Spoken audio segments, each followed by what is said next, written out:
Este no es solo un club, es una pasión que desborda las gradas y resuena en cada rincón del país. Desde su fundación en 1925, el ídolo del astillero ha escrito una historia vibrante, cargada de gloria y momentos inolvidables que han marcado generaciones.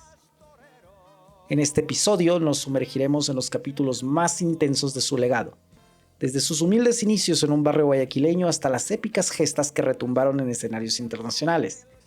Reviviremos las hazañas de sus ídolos, los títulos que hicieron vibrar a la hinchada y esas noches en el Monumental donde el rugido amarillo hizo temblar al continente. Ponte la camiseta, siente el latido de la historia y acompáñanos en este recorrido por la leyenda viva del astillero. Al hablar de fútbol, creo que lo más importante es reconocer que no hay nada más natural que patear un balón. El ser humano, desde que empezó a caminar sobre la tierra, empezó a hacer deportes, y uno de los más antiguos que conocemos no es el fútbol moderno como tal, sino diferentes formas de juegos con balón.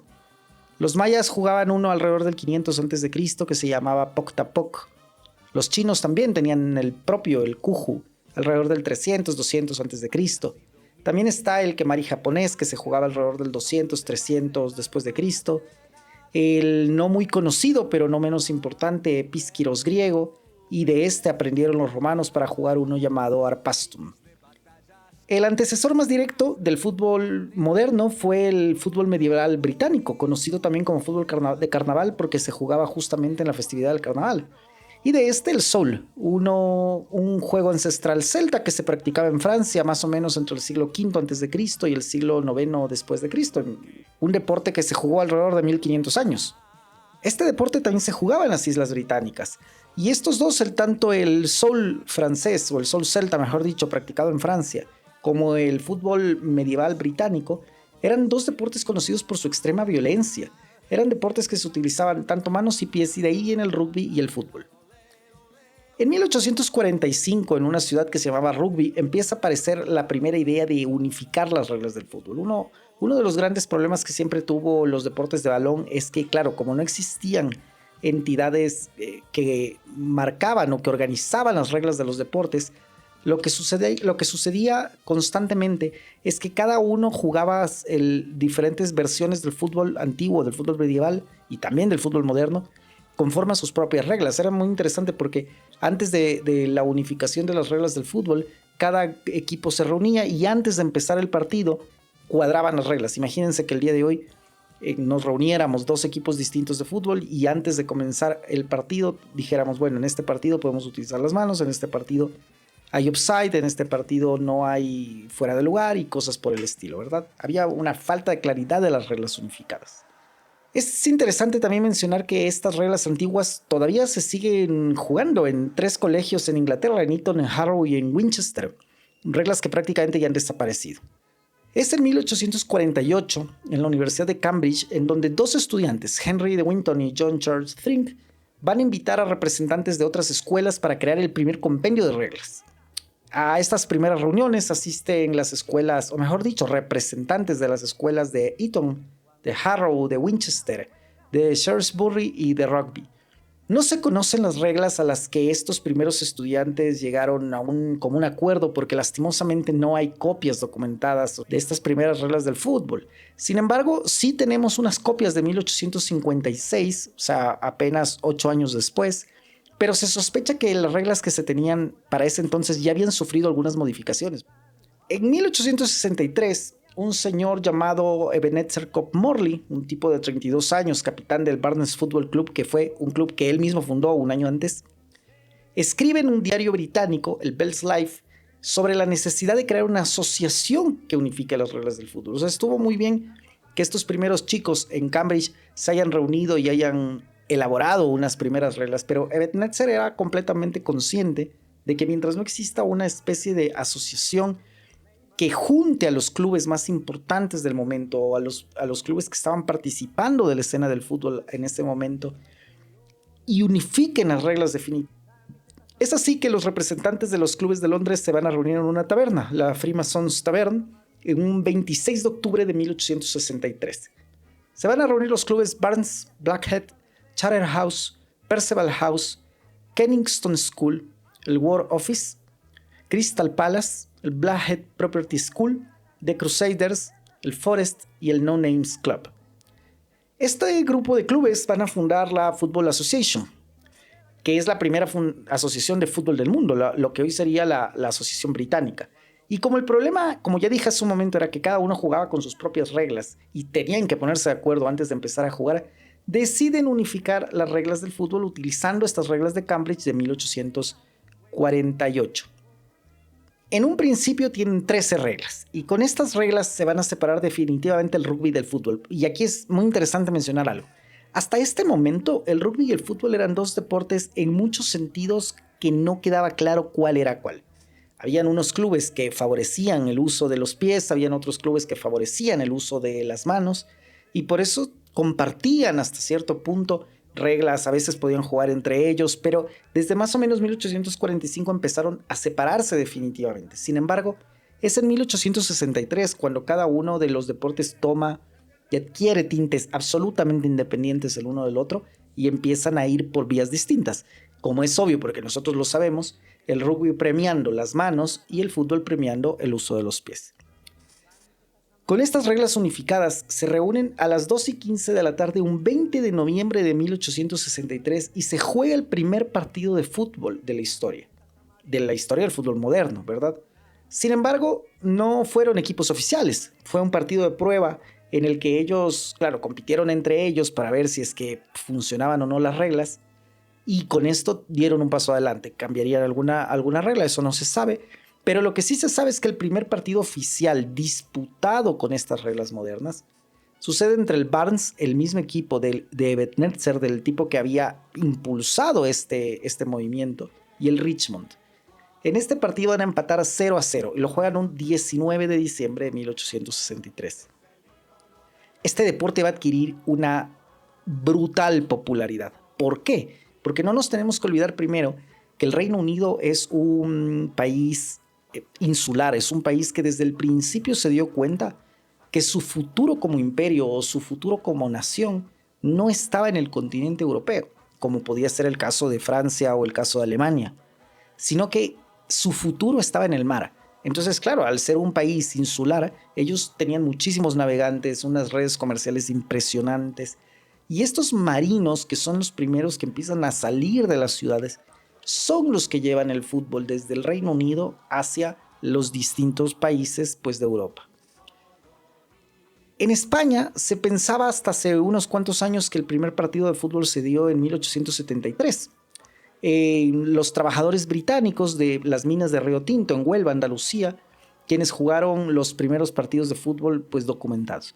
Sin embargo, en abril del 2024, hace apenas un año, la Biblioteca Nacional de Madrid hizo un descubrimiento maravilloso. Un recorte de prensa de febrero 22 de 1869 reseñaba un partido de fútbol en la ciudad de Jerez de la Frontera el 13 de febrero entre el Jerez Cricket Club y los marineros de un buque llamado Endymion, ganando 0-1 los marineros.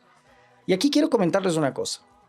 Al ser un deporte británico y al ser un deporte que se movilizó principalmente por el mar en ese momento, todavía no habían aviones, evidentemente, vamos a ver recurrentemente que los clubes de fútbol surgen o bien en ciudades de costa o son jugados por marineros de buques, y también que muchas veces los clubes son a la vez de fútbol y de cricket o fútbol y de algún deporte puramente británico. Entonces el fútbol se va a expandir en España y empiezan a aparecer varios protoclubes, como por ejemplo el Río Tinto Fútbol Club en 1876, el Cricket y Fútbol Club de Madrid en 1879, el Huelva Recreation Club el 18 de diciembre de 1889, el Athletic Club de Bilbao en 1898, el Fútbol Club Barcelona el 29 de noviembre de 1899, el Sociedad Madrid Fútbol Club, el actual Real Madrid, el 6 de marzo de 1902, entre muchísimos otros.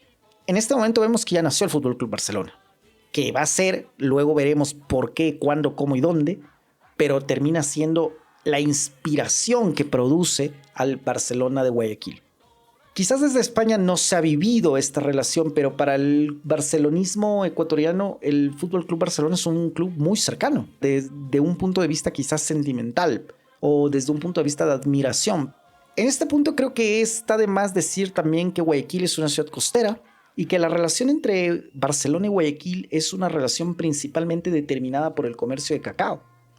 Ambos eran puertos comerciales, Barcelona un puerto de entrada a Europa y Guayaquil un puerto de salida del producto cacautero desde el Ecuador, que en ese momento era el principal producto de exportación del Ecuador. Por esa razón muchos catalanes van a irse a vivir a Guayaquil y varios guayaquileños van a irse a vivir a Barcelona. A finales del siglo XX, trabajadores de empresas extranjeras, principalmente catalanes, pero también algunos ingleses, introducen el fútbol al Ecuador. Sabemos que en 1899, un 23 de abril, en el Colegio Olmedo, entre Chile y Clemente Ballén, a las 2 de la tarde, 30 jóvenes fundan el Club Sport Guayaquil, el primer club de fútbol de la ciudad, y era un club que no solamente jugaba fútbol, sino también cricket, como lo dijimos antes, por esta relación continua entre Inglaterra y el fútbol. Entre varios de estos jóvenes estuvieron dos particulares para nosotros, Enrique Molme y Ernesto Stag. Si ustedes recuerdan y ven en el historial de nuestro podcast, fueron los protagonistas de la historia de la Cervecería Nacional. Podemos ver que desde ese entonces la Cervecería Nacional ya tenía una cercanía con los clubes de fútbol. Luego en la historia de la Cervecería Nacional vamos a ver que la cercanía con el Club Sport Emelec es muchísimo más grande, pero eso es materia de otra historia. El 8 de mayo de 1899, los diarios El Telégrafo y El Grito del Pueblo informan que el domingo 7 de mayo de ese mismo año, en el campo de la Sociedad, hoy Plaza de San Agustín, se jugó el primer partido de fútbol de la historia de Ecuador. Esta fecha es muy importante porque vamos a ver que entre esta fecha y el inicio del Barcelona Sporting Club va a pasar prácticamente un cuarto de siglo. En agosto de ese año, los hermanos Juan Alfredo y Roberto Bright regresan a Ecuador. Estos eran dos hermanos que estudiaban en Inglaterra y traen el deporte al Ecuador. En esa época todavía no habían aviones. Entonces las personas tenían que volver al país en buque y hacen una parada en Lima. En Lima consiguen el primer balón reglamentario de fútbol y también consiguen el primer reglamento traducido al español. Ellos lo van a traer en agosto de 1899. Unos pocos años después, específicamente en 1902, se funda el Club Sport Ecuador, a imagen y semejanza del Club Sport Guayaquil. Este fue fundado principalmente por migrantes, pero también por ecuatorianos que habían estudiado en el extranjero y estaban volviendo en ese momento. Un año después, en 1903, se funda la Asociación de Empleados. Este club es muy interesante, es un club muy, muy simpático porque es un club en donde jugaba el pueblo llano de Guayaquil. Esto quizás el día de hoy no tendría sentido para nosotros porque el fútbol el día de hoy es un deporte de masas en donde juega tanto el rico como el pobre, en donde compiten clubes con muchísimos fondos y clubes de barrio, ¿verdad? Pero en la antigüedad, en los primeros pasos del fútbol moderno, esto no se daba. El fútbol era un deporte de castas, de élite. Era un deporte que sintonizaba con las personas de las clases altas de la ciudad. Y no solamente en Guayaquil, Guayaquil no era la excepción. Lo mismo pasaba en Lima, lo mismo pasaba en España, lo mismo pasaba en Inglaterra. Vamos a ver, y aunque estoy trayendo un tema de unos años después a la actualidad, vamos a notar que, por ejemplo, en Inglaterra había un debate muy acalorado si es que el fútbol tenía que ser pagado o no.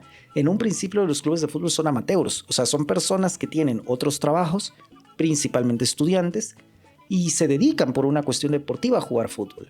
Y en un principio hubo un problema grave porque los primeros clubes de fútbol ingleses no querían permitir el pago de jugadores porque tenían la idea de que el deporte se podía pervertir y el deporte era una cuestión de caballeros, era una cuestión puramente de honor. Tú ibas a jugar por el honor, nada más. En Ecuador esto se va a mantener hasta prácticamente la década de los 40, 50, 60. Durante esta primera cuarta parte del siglo XX, el fútbol empieza a popularizarse en la ciudad. Es así que el 1 de mayo de 1925 en el barrio del Astillero, alrededor de la Escuela Modelo 9 de Octubre, unos chicos que se reunían a jugar en la calle Eloy Alfaro y Francisco de Marcos, en esa época se llamaba Calle del Astillero y la calle Independencia, a 12 cuadras del actual Estadio Capuel. Estos chicos que se reunían a jugar fútbol un día en la casa de un capitán catalán, un señor llamado Eutimio Pérez Arumí, hicieron la fiesta de inauguración de su casa. Y ese día, reunidos en la fiesta de inauguración de su casa, fundan el Barcelona.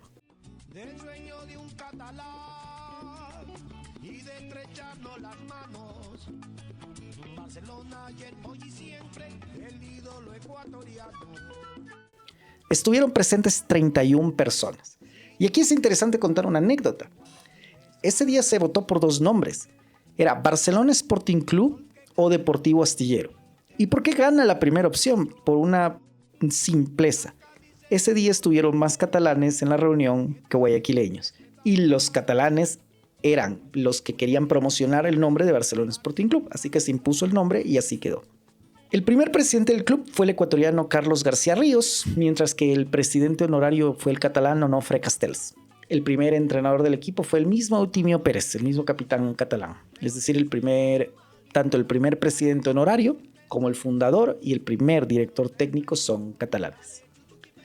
El 1 de junio, apenas un mes después, se inscribe en la Federación Deportiva del Guayas el equipo con 240 socios. Estas 31 personas hicieron un trabajo de scouting de socios muy buena, pero no se olviden que eran personas amateurs, no eran todavía ni de lejos profesionales, eran personas que de su buena voluntad iban a jugar fútbol. Para poder inscribirse pagaron cada uno una cuota de 50 centavos.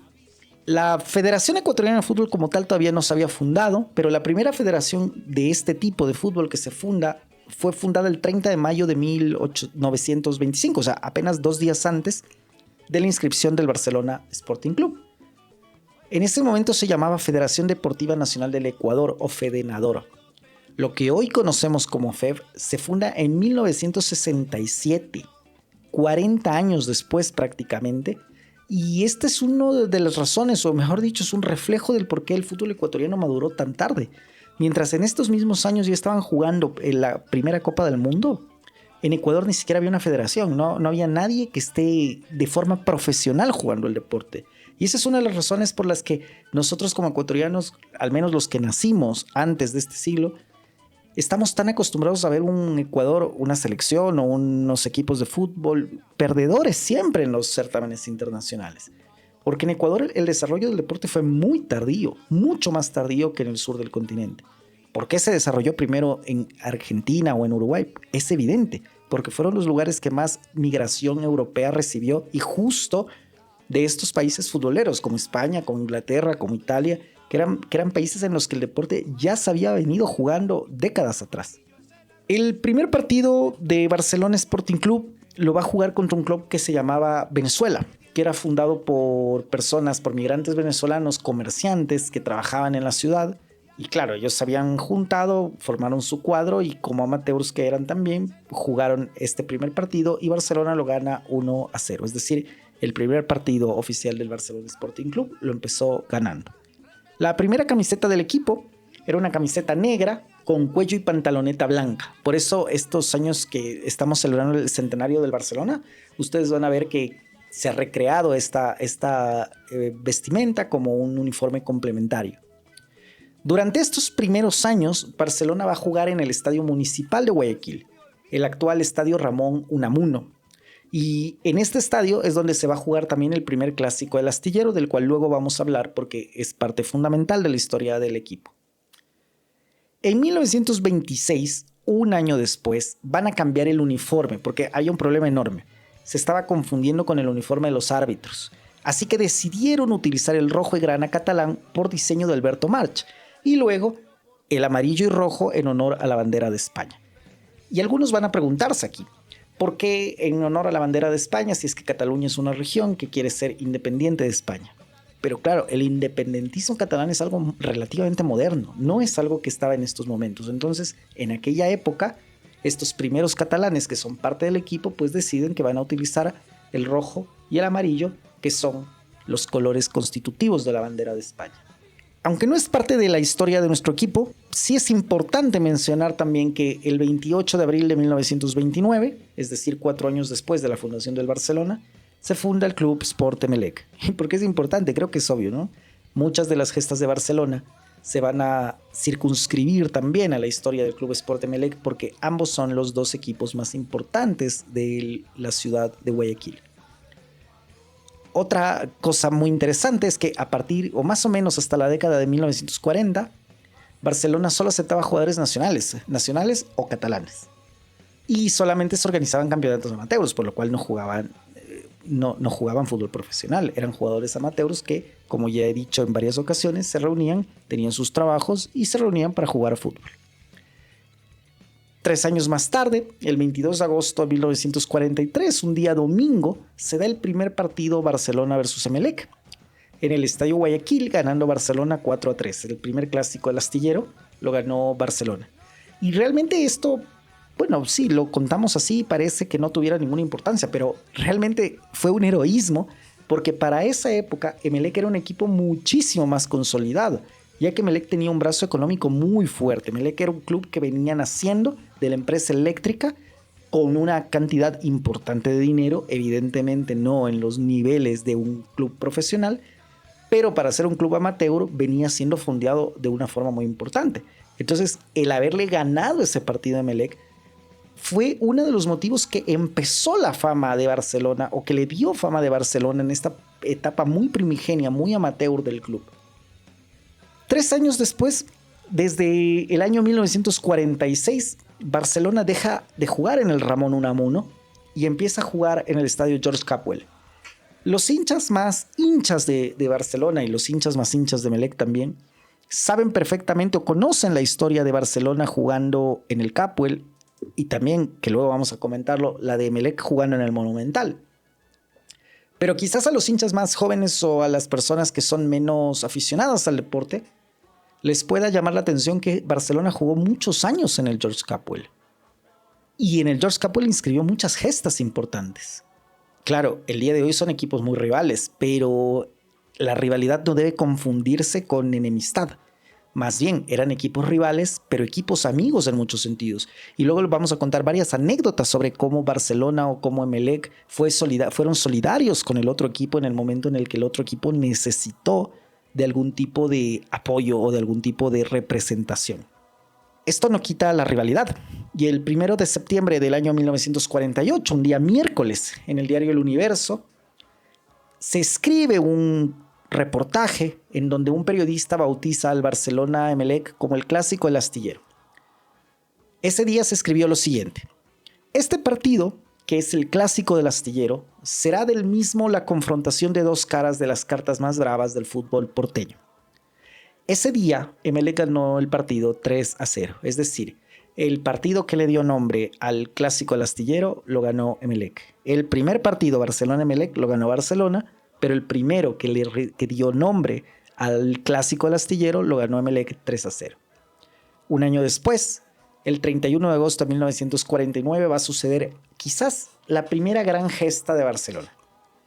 Ese día se enfrentaba en un partido amistoso, evidentemente, contra el Millonarios de Bogotá.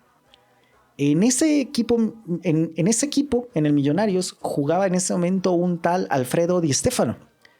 Millonarios era uno de los equipos más importantes de América. Era un equipo muy, muy, muy poderoso en ese momento. Y Barcelona seguía siendo un equipo amateur. No nos olvidemos de ese pequeño, gran detalle. Ese día, Barcelona iba perdiendo 0-2 y remonta el partido y pasa a ganarlo 3-2. Esta primera gesta de Barcelona se jugó en el estadio Capwell y fue un partido que llamó mucho la atención en ese momento. Si nosotros vemos recortes de periódico o vemos reportajes de esos días, lo que los periodistas decían en la radio, lo que los periodistas decían en los periódicos, llamó tal la atención que le haya podido ganar este club amateur a un equipo tan importante como el Millonarios, que empezó a consolidar la fama de Barcelona como un equipo fuertemente y seriamente competitivo. Un año después, el 20 de noviembre de 1950, nace la Asociación de Fútbol del Guayas. Lo que sucede es que se pelearon los de la Federación Deportiva del Guayas, que ya había sido fundado años antes, contra Emelec. ¿Por qué? Porque tenían una serie de problemas y confrontaciones, no se ponían de acuerdo en varias cuestiones, principalmente económicas. Y la Federación Deportiva del Guayas desafilia a Emelec de la federación. Esto va a ser considerado por Barcelona y otros clubes porteños que ya existían en ese momento como un riesgo, como una afrenta, y deciden desafiliarse por solidaridad. Voluntariamente lo van a hacer el Barcelona, el Everest, el 9 de octubre y el Norteamérica. Unos meses después les va a seguir el Patria, porque claro, ya estaba solo en la Federación Deportiva del Guayas, así que se separa. Así estos fundan la Asociación de Fútbol del Guayas, el mismo Barcelona, el Emelec, el Norteamérica, el 9 de octubre, el Everest y el Reed Club, que ya no existe. En 1951, esta es una fecha muy importante para el fútbol ecuatoriano porque en 1951 se deja el amateurismo. Empiezan a organizarse campeonatos profesionales en Guayas. Como les dije hace un momento, había en Inglaterra un debate muy fuerte, que para este momento evidentemente ya había sido superado, sobre si los jugadores de fútbol debían cobrar o no. Este debate se supera en Ecuador en 1951 y no crean que fue una cuestión en la que masivamente los equipos eran conscientes que tenían que dejar el amateurismo. Fue una lucha, fue una pugna, y después de muchísimas peleas se llegó a aceptar que los jugadores de fútbol puedan ser pagados. Un año después, en 1952, Millonarios de Bogotá vuelve a venir a Ecuador para jugar otro amistoso y Barcelona se lo vuelve a ganar 1-0. Van a pasar varios años en la organización de estos campeonatos profesionales en Guayas y en 1957 se celebra el primer campeonato nacional. Ese año, Barcelona participó como subcampeón de la Copa de Guayaquil de 1957. Todavía Barcelona ejercía como local en el George Capwell. ¿Y por qué como subcampeón? Porque ese primer campeonato lo jugaron solamente 4 equipos. El campeón y el subcampeón de la Copa de Guayaquil y el campeón y subcampeón de la Copa Interandina, que era la copa que jugaban principalmente en ese momento equipos de Quito, pero muy pronto se van a unir también los equipos pertenecientes a Ambato. Este primer campeonato lo juegan el Aucas, el Deportivo Quito, el Emelec y Barcelona, y ganando 2 partidos al Quito y al Aucas y empatando otro con el Aucas y perdiendo contra el Quito, el primer campeón ecuatoriano fue el Emelec. Barcelona jugó contra el Deportivo Quito en el primer partido oficial por el campeonato ecuatoriano un 10 de noviembre de 1957. Ese partido lo ganó el Deportivo de Quito jugando de local 2-1 en el estadio de El Ejido, conocido popularmente como el estadio El Arbolito. Luego no se va a jugar el campeonato ni el año 58 ni el año 59 porque hubo una serie de peleas entre los dirigentes. En el año 1959, Barcelona va a pasar a jugar en el Estadio Modelo, en donde va a conseguir 4 campeonatos, además de jugar partidos vitales y muy importantes como contra el Milán, el Boca Juniors, el Santos, el Peñarol y el Huracán, entre otros equipos de su época. El siguiente año, en 1960, cuando ya vuelve Barcelona a jugar campeonato nacional, va a ganar su primer campeonato. Con 6 partidos ganados, 1 empatado y 1 perdido, queda campeón en Quito, ganándole a la España 2-4. Es decir, el primer campeonato ganado por Barcelona sucede en la ciudad de Quito. Y Barcelona empieza a ejercer una cierta supremacía en el campeonato ecuatoriano desde ese momento. En 1961 va a clasificarse a la Copa de Campeones de América porque fue campeón en el año 60, ¿verdad? Esa es su primera participación en la futura Copa Libertadores de América. En 1963, un 29 de diciembre, miren que han pasado muchos años en los que se venía jugando el campeonato nacional. Lo que pasa es que en ese momento el campeonato nacional se jugaba como una especie de equipos de la costa, principalmente Guayaquil, contra equipos de la sierra, principalmente de Quito. Y ese 29 de diciembre del 63 se da el primer partido en campeonato nacional contra el Emelec. Ese partido Emelec lo venció 2-0. Ese mismo año, en el 63, Barcelona va a ganar su segundo campeonato. En un cuadrangular final se consagra empatando contra Emelec 0-0. Y en ese campeonato es muy recordado por los hinchas amarillos porque fue la primera vez que Barcelona le mete 0-5 al Deportivo Quito. En 1964, un año después, se vuelven a pelear contra los equipos quiteños por no estar de acuerdo. En este caso hubo un problema porque no se ponían de acuerdo cómo gestionar los gastos para jugar en Quito. Entonces Barcelona no participa, mejor dicho, ningún equipo de la costa de Guayaquil, no participa en el campeonato del 64. Van a volver en el 65, pero es en el 66 en donde Barcelona gana su tercer campeonato, habiéndose clasificado nuevamente como subcampeón de la Copa de Guayaquil. El último partido que juega Barcelona va a ser contra el Aucas, y ese partido lo empata 1-1. Un año después, en el año 66 mismo, se aumenta en la Copa Libertadores de América 2 cupos para Ecuador, porque en ese momento solamente teníamos un cupo. Y ese año clasifican Barcelona y Emelec. Y ese año se da, de hecho, el primer partido contra Emelec por Copa Libertadores. Este partido lo va a ganar Emelec 3-0, aunque la verdad es que los 2 equipos fueron eliminados en la fase previa. No se olviden de una cosa importante. es muy poco tiempo antes que los equipos ecuatorianos habían dejado el amateurismo. Entonces no podemos pedirles que para estas épocas todavía puedan tener una especie de competitividad total contra los equipos del resto del continente, porque como dije antes, en el resto del continente se venía jugando fútbol profesional durante décadas. Este año 1967 también va a ser importante para los barcelonistas por otra cosa, porque el peruano, de madre guayaquileña pero de padre peruano, Juan Manuel Olegoitía, este hombre pasaba sus vacaciones en Guayaquil constantemente. Y él es famoso porque él es quien escribe la canción Dale Barcelona. A los 14 años de edad, él mismo relata hace no muchos años en una entrevista que pude encontrar y que quise transcribir, él dice lo siguiente: Barcelona tiene algo especial. En mi familia nadie era ni barcelonista ni melexista, sino del Everest, del Norteamérica, y mi abuelo incluso fue socio fundador del Patria. Pero me inspiró porque es un fenómeno social. Es el único equipo en el mundo que tiene esa importancia y que juega de local en cualquier cancha del país. La verdad arrastra más que la propia selección. En esa época, esta famosa canción decía aún "Hoy tengo fiesta en el modelo", por lo que varias líneas eran distintas porque no tenían que terminar en elo, por modelo. Posteriormente, años después, en 1987, la canción va a ser reeditada, ¿no?, para ser lanzada con la inauguración del Estadio Monumental. Hoy tengo mi fiesta en el modelo, porque juega Barcelona y va a gritar hasta el mismo cielo. Dale, dale Barcelona, el aire me huele a caramelo. 3 años después, en 1970, va a llegar el cuarto título, varias fechas antes jugando contra el Deportivo Quito en Guayaquil, ganándolo 1-0. Ese mismo año, también en la presidencia de Galo Rollero, se crea el himno de Barcelona después de celebrar el campeonato nacional. Salve, salve, Barcelona, ídolo del Ecuador. Has nacido de tu pueblo y estás en su corazón. En 1971 llega el quinto título, esta vez contra la Liga de Quito, jugando en Barcelona un tipo nada conocido, un tal Spencer. Ese año también fue semifinalista de la Copa Libertadores. Desempata el grupo 5 contra Emelec, ganándole 3-0. Y en semifinales se jugaba una liguilla de 3 equipos. En esa época todavía no se jugaba como ahora etapas de grupos, sino se jugaba, cada etapa de grupos eran liguillas.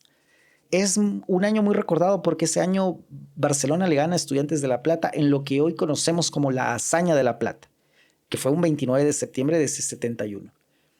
Ese día Barcelona ganó 1-0. Y aunque pueda parecer, bueno, Barcelona ganó un partido cualquiera, no era un partido cualquiera, porque Estudiantes de La Plata era el tricampeón de la Libertadores y estaba invicto de local. Ese día con Spencer, con Lecaro, con Bolaños y con un famosísimo Padre Basurco, Barcelona ganó este partido que va a ser tan importante y tan recordado para todos nosotros los barcelonistas. El padrecito Basurco se ha vuelto muy popular con sus botines benditos. Dio glorias al Ecuador, a Estudiantes de La Plata en su cancha derrotó. Con sus botines benditos puso en la cumbre al Ecuador.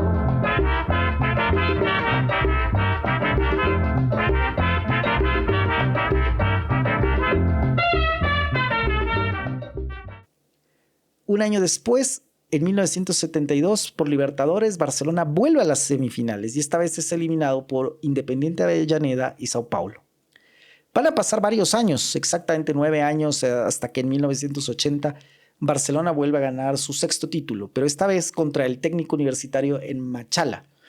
Alguna vez leí la anécdota del por qué en Machala, porque en esa época el fútbol, no solamente en Ecuador, sino el fútbol mundial, y de hecho en el Mundial de Chile pasó algo parecido, cuando había un empate en puntos, se jugaba un tercer partido de desempate.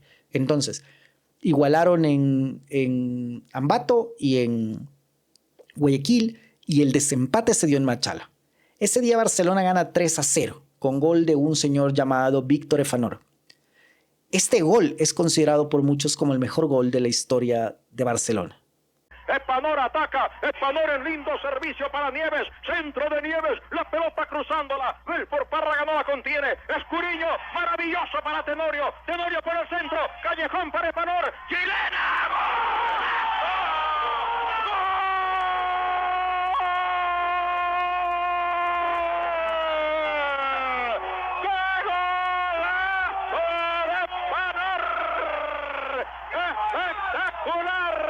Escuriño para Tenorio, el centro de Tenorio, lo capitaliza Epanor y de media vuelta, en especie de media chilena, un golazo que deja clavado en el piso a Sousa. ¡Qué golazo!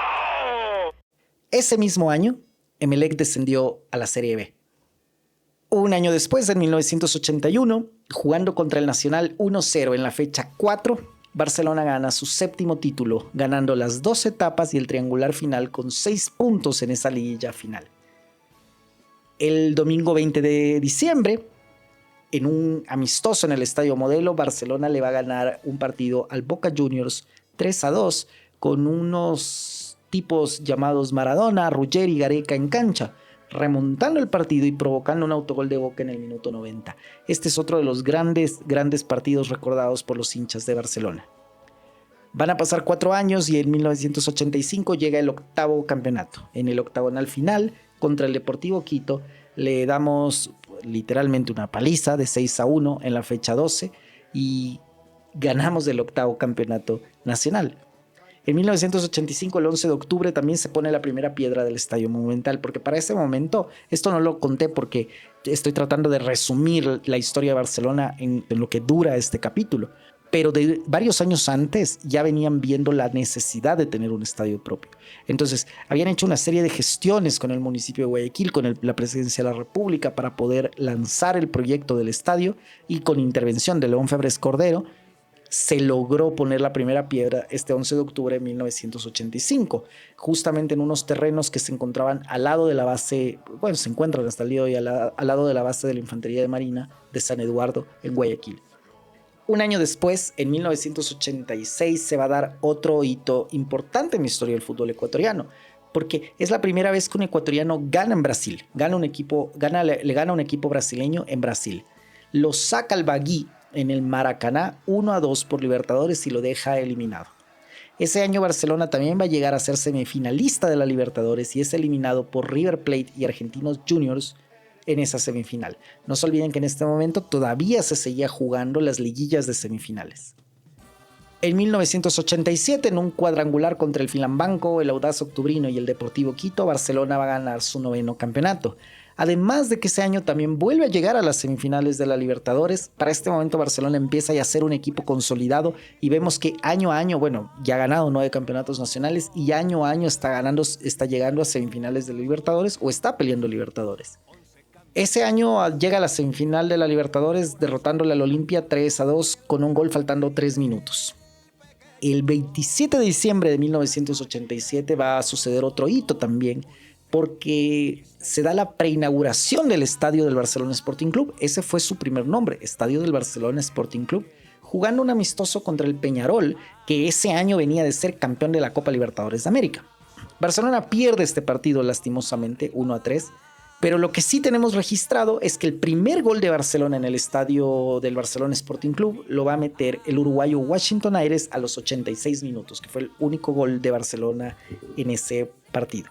Unos pocos meses después, el 26 de mayo de 1988, se va a jugar un cuadrangular amistoso, esta vez sí para la inauguración oficial del estadio, en donde va a venir el Fútbol Club Barcelona, el Peñarol nuevamente, que era el campeón de la Libertadores, y el Club Sport Emelec, el rival de barrio. Barcelona le va a ganar 2-1 al Barça de España y Emelec le va a ganar al Peñarol, motivo por el cual ambos jugaron una final en la que lastimosamente la gana Emelec 0-1 y este evento es celebrado por los emelecistas hasta el día de hoy conociéndose como el Monumentalazo, ¿no? Ese año 1988 se da otra cosa muy interesante, una anécdota de estas de la vida. Emelec hizo de local en el Monumental y se corona como el primer campeón del fútbol ecuatoriano jugando en el nuevo Estadio Barcelona. ¿Por qué? ¿Por qué no en el George Capwell? Porque el George Capwell estaba en remodelación. Entonces no podían jugar ahí, y como tenían una muy buena relación entre las dirigencias de Barcelona y Emelec, Barcelona prestó el estadio, claro, como no podía ser de otra forma, y Emelec hizo de local en el Monumental. No se olviden que el primer campeonato de Barcelona pasó lo mismo, ¿no? El primer campeonato de Barcelona lo gana jugando en el George Capwell. Un año después, en 1989, va a llegar el 10º título del equipo, empatando en el último partido contra el Deportivo Quito un 0-0. Y con eso gana la clasificación a la Copa Libertadores en 1990, en lo que va a ser uno de los años más recordados de la historia de Barcelona, por dos cuestiones muy importantes. La primera, porque es la primera vez que un equipo ecuatoriano llega a jugar una final de Copa Libertadores. Barcelona llega a estas instancias eliminándolo a Emelec en cuartos de final 1-0. No era la primera vez que se enfrentaban por Copa Libertadores, pero sí es la primera vez que lo elimina en cuartos de final. Ya solo por eso tiene una mencionada importante recordación. Y luego a River Plate en semifinales en penales. Lastimosamente, Olimpia gana en el acumulado 1-3, coronándose campeón de la Copa Libertadores.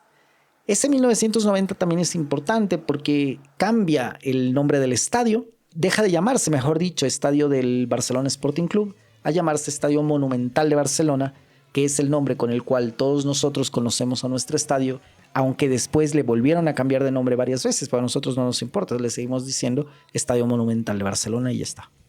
En 1991 vuelve a ganar, esta vez empatando en la fecha 5 contra el Valdés 1-1, el 11º campeonato ecuatoriano de fútbol.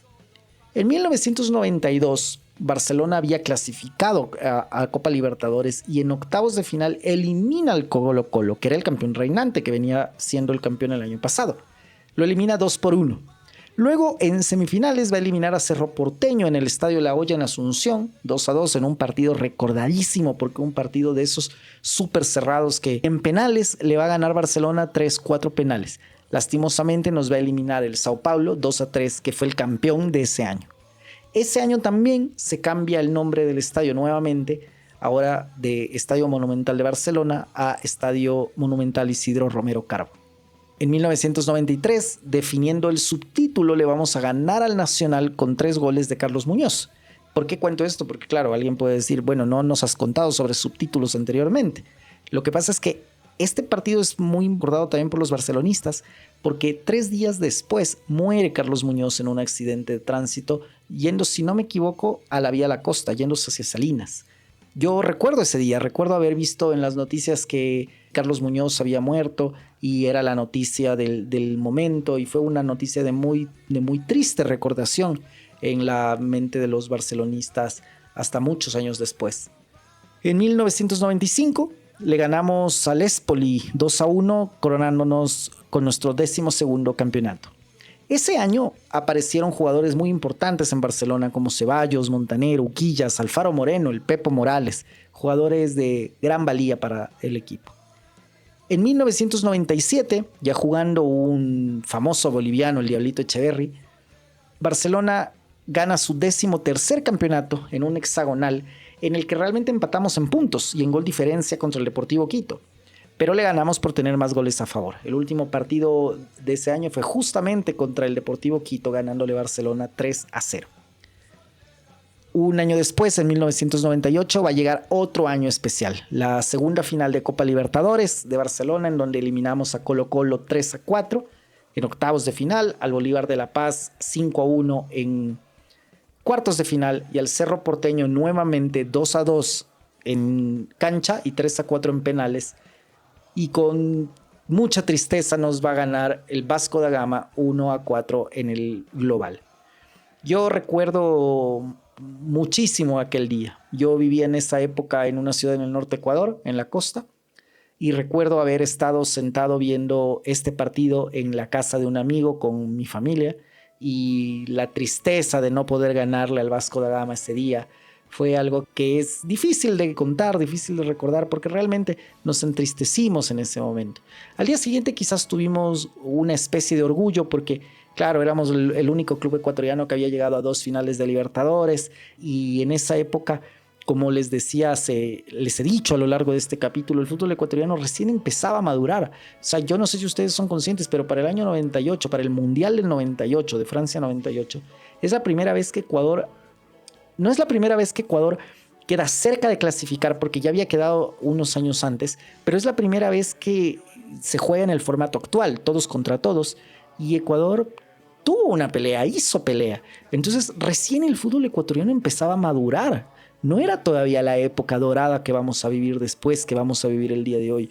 Los niños del día de hoy o los jóvenes del día de hoy, muchos streamers que ustedes pueden seguir en redes sociales, ya vivieron el Ecuador victorioso, el Ecuador a nivel clubes peleando, el Ecuador a nivel clubes ganando una Copa Libertadores con Liga de Quito en el 2008, ganando Sudamericana con la misma Liga de Quito y el Independiente del Valle, Barcelona llegando, que después lo comentaremos, a 2 semifinales de Libertadores, la selección ecuatoriana clasificando al Mundial. Pero en el año 98 nosotros veníamos de un fútbol todavía amateur, todavía en la que veíamos cosas impresionantes, que nos dábamos cuenta que estábamos quedados, que estábamos retrasados en el deporte. Entonces era un año muy difícil, porque también en el año 95 habíamos pasado la guerra del Cenepa, de la cual también vamos a hacer un capítulo, porque hace unos días nada más se celebró, o mejor dicho, se recordó los 30 años de la guerra del Cenepa. Y Ecuador venía en una etapa de mucha confrontación social, con una serie de deudas y con unos problemas económicos terribles que van a derivar, en este momento no lo sabían claramente, pero van a derivar en el feriado bancario, en la dolarización. Entonces, en ese año 98, haber llegado a una final de Copa Libertadores no fue como, bueno, sí, llegamos a la final y ya está, ¿no? Era una bocanada de agua, o una bocanada de aire, perdón, en medio del ahogo del océano. Entonces, desde el punto de vista del amor propio, del valor propio del ecuatoriano, en 1998 estábamos jodidos. O sea, y esto lo tenemos que contar, porque parece, pues sí, un partido más, una final más, y para nada es así. Veníamos de unos años durísimos como país y necesitábamos una alegría. Y Barcelona llega en el 98 a la final de la Libertadores y da esa alegría. Y yo estoy seguro que todos los barcelonistas que escuchen esto, que vivieron esto cuando eran niños o cuando eran jóvenes o adultos, no importa, y recuerdan estos tiempos, van a recordar lo difícil que era en aquel momento, lo fregado que era la situación del país. Y sin embargo, se logró. Fue una verdadera gesta. Y una gesta que quizás para muchos ha pasado desapercibida, o quizás lo vemos como, pues sí, se llegó. Y no, hay que decirlo con todo el tamaño de la gesta que fue. No fue simple, se peleó contra todo, pero se llegó. Y se alcanzó a jugar esa final. Y sí, perdimos la final. Pero no importa, porque ahí se empezaron a abrir muchas puertas para los jugadores ecuatorianos fuera.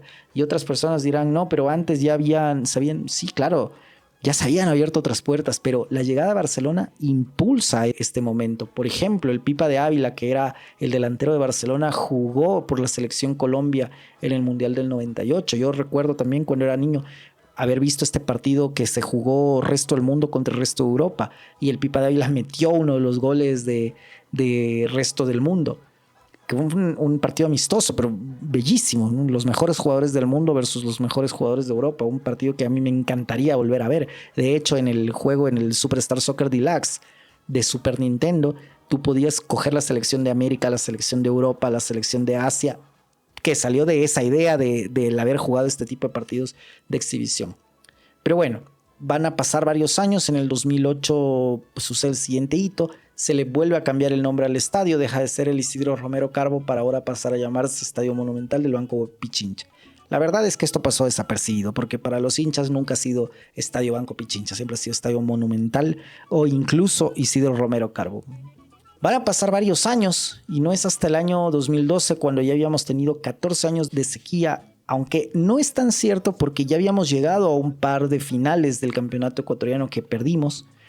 Pero es en el 2012 cuando ganamos nuestro 14º campeonato. Barcelona gana las 2 etapas y quedamos campeones.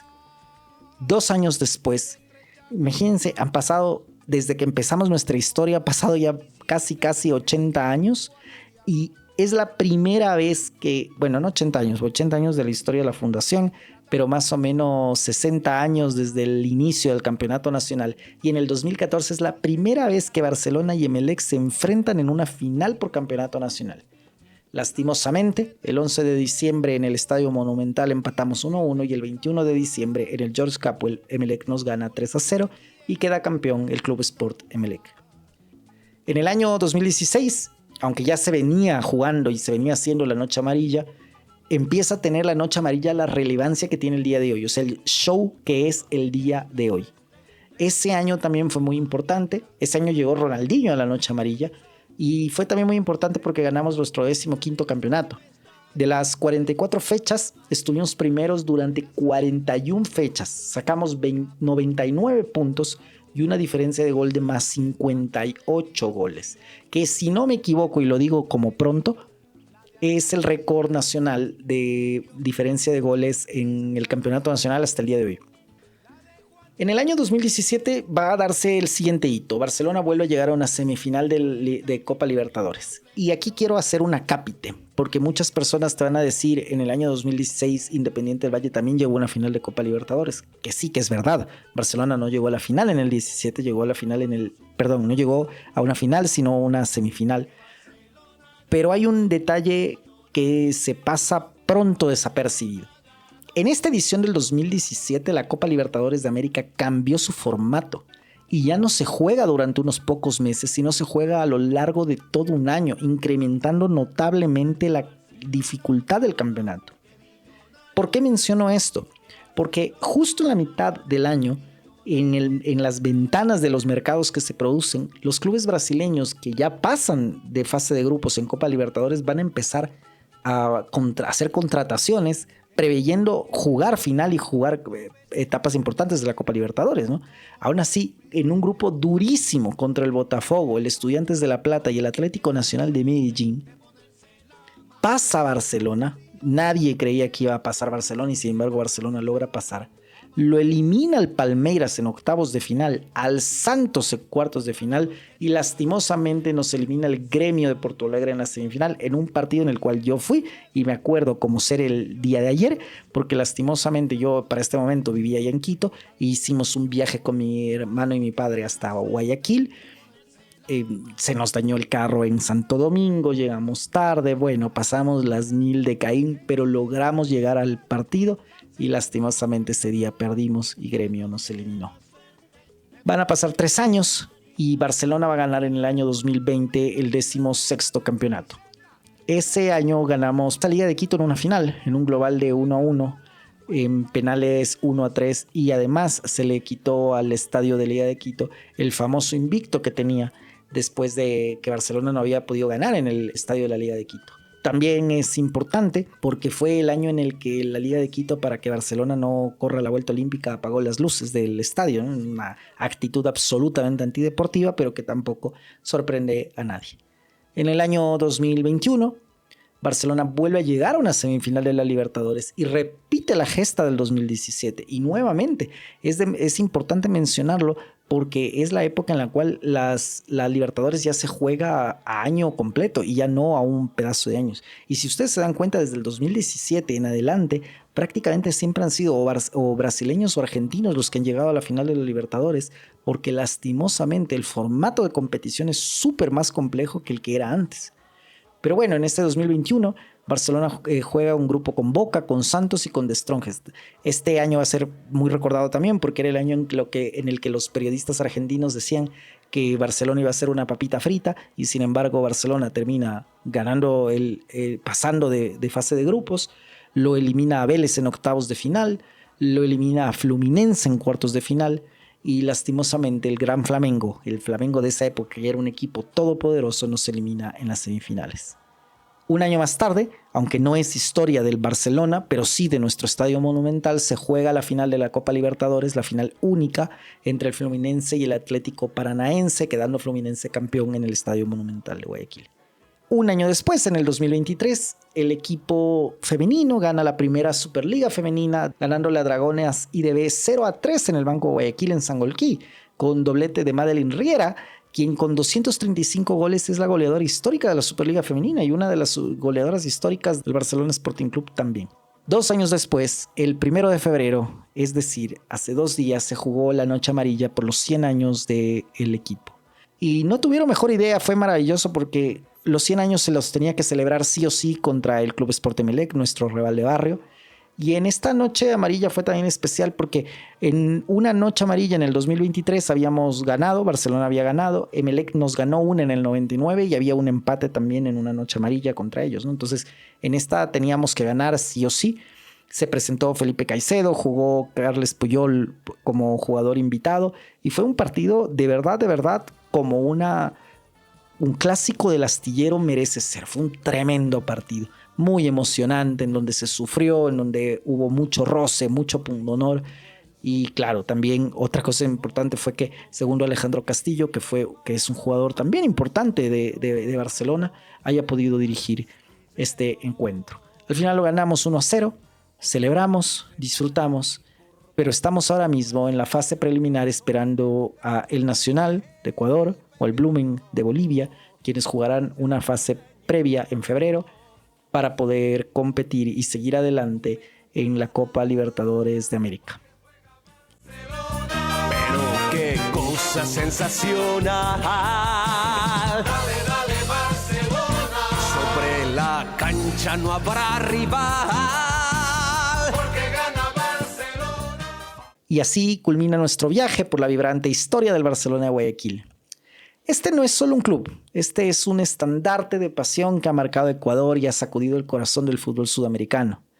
Desde sus humildes comienzos en el astillero hasta sus inolvidables finales en la Copa Libertadores, Barcelona ha sido un símbolo de coraje, de entrega, un orgullo inquebrantable para millones de hinchas que viven y respiran sus colores. Si este episodio encendió tu espíritu futbolero, síguenos y compártelo. Volveremos en el próximo capítulo con otra historia que late con la misma fuerza. Hasta entonces, salud y buen fútbol. A lo largo de tu historia siempre fuiste ejemplar por tus triunfos, por tu estadio, por tu garra sin igual. Salve, salve, Barcelona, ídolo del Ecuador. Has nacido de tu pueblo y estás en su corazón. Barcelona, Barcelona, Barcelona. Eres todo alegría, eres ídolo inmortal. Salve, salve, Barcelona.